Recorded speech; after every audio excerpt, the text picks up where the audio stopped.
આ ગેઝેટ જ્યારે પ્રસિદ્ધ થતું હોય ને એના માટેનું મેલ આઈડી સરકારી પ્રેસનું છે અને ગેઝેટ પ્રસિદ્ધ અંગેની પૂછપરછ માટેના ઈમેલ આઈડી પર જરૂરી માહિતી સાથે ઈમેલ કરવો એવું લખેલું છે. ગેઝેટ હેલ્પલાઇન RJT@ગુજરાત ગવર્મેન્ટ ઇન. ફોર્મ મુજબ જૂનું પૂરું નામ, ફી ભર્યાની વિગત, ફી ભર્યાની તારીખ, મોબાઈલ નંબર, નોંધ તારીખ, અરજદારની સહી. તો આ રીતે મેલ આઈડી કરવો. પછી આ જે બીજું જે છે એ સરકારી મુદ્રણાલય અને લેખન સામગ્રી માટેનું આ જે છે એમાં જ્ઞાતિ પેટા જ્ઞાતિને ગેઝેટમાં પ્રસિદ્ધિ આપવામાં આવતી નથી. જન્મસ્થળ ફેરફાર કરવા અંગેની નોટિસને ગેઝેટમાં પ્રસિદ્ધિ આપવામાં આવતી નથી. અવસાન પામેલા વ્યક્તિઓના નામ ફેરફારના કિસ્સામાં ગેઝેટમાં પ્રસિદ્ધિ આપવામાં આવતી નથી. ગુમ થયેલા વ્યક્તિના નામમાં ફેરફાર કરવાની માગણી સ્વીકારવામાં આવતી નથી. અરજદારના નામ આગળ સંબોધવામાં આવતા વિશેષણ, પદવી, ઉપનામ વગેરેના ઉલ્લેખ સાથે નામમાં ફેરફારને ગેઝેટમાં પ્રસિદ્ધિ આપવામાં આવતી નથી. વિદેશી નાગરિકના નામ અટક બદલી અંગેના ફેરફારને ગેઝેટમાં પ્રસિદ્ધિ આપવામાં આવતી નથી. હવે આપણે ત્રીજું જોઈએ કે સરકારી મુદ્રણાલય અને લેખન સામગ્રી રાજકોટ. સૌ પ્રથમ એ ગેઝેટ જો તમારું થઈ ગયું હોય ને મેલ આઈડી આપ્યા હોય તો ડાઉનલોડ કેમ કરવું એની વિગત છે. સૌ પ્રથમ http ગેઝેટ ગુજરાત ગવર્મેન્ટની વેબસાઇટ ઓપન કરવી. હોમ પેજ પર દર્શાવેલ સર્ચ ગેઝેટ હિયર ઓપ્શન પર ક્લિક કરવું. મુદ્રણાલયનું નામ ગવર્મેન્ટ પ્રેસ સ્ટેશનરી રાજકોટ પસંદ કરવું.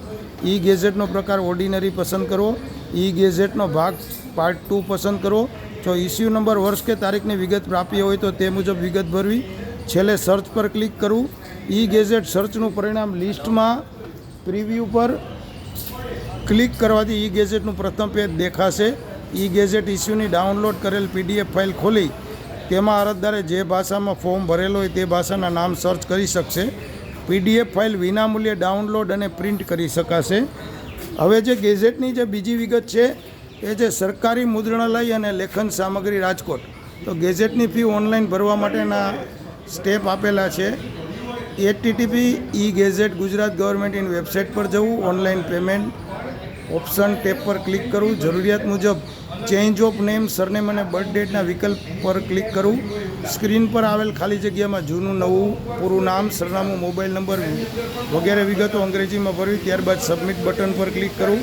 સ્ક્રીન પરની તમામ વિગતો સમજીને સબમિટ પર ક્લિક કરવું. સાયબર ટ્રેઝરીનું પેજ ખુલે તેમાં દર્શાવેલ તમારી વિગતો તપાસી તમારી અનુકૂળ પેમેન્ટ મેથડ પર ક્લિક કરી કન્ફર્મ કરવું. ત્યારબાદ સ્ક્રીન પર મળેલી નોટિસ વાંચીને એગ્રી પર ક્લિક કરવું. ત્યારબાદ સબમિટ બટન પર ક્લિક કરવું. પસંદ કરેલ ઓનલાઈન પેમેન્ટ મેથડથી પેમેન્ટ કરવું. પેમેન્ટ પછી મળેલ ચલણની પ્રિન્ટ કાઢી અરજીના ફોર્મ સાથે જોડવી ફરજિયાત છે.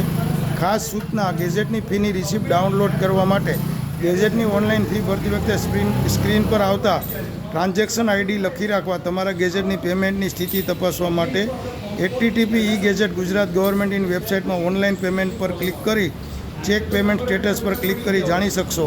જો માટે તમે આપેલો મોબાઈલ નંબર યુઝર આઈડી તરીકે રહેશે. એમાં જે મોબાઈલ નંબર આપ્યો એ યુઝર આઈડીમાં રહેશે અને આપના મોબાઈલમાં પેમેન્ટ પછી મળેલ SMSમાં દર્શાવેલ ટ્રાન્ઝેક્શન આઈડી નંબરનો ઉપયોગ કરવાનો રહેશે. તો આ ગેઝેટની વિગતોનો વિડીયો તમામ સરકારી કર્મચારી સુધી પહોંચે એવું કરશો. ધન્યવાદ.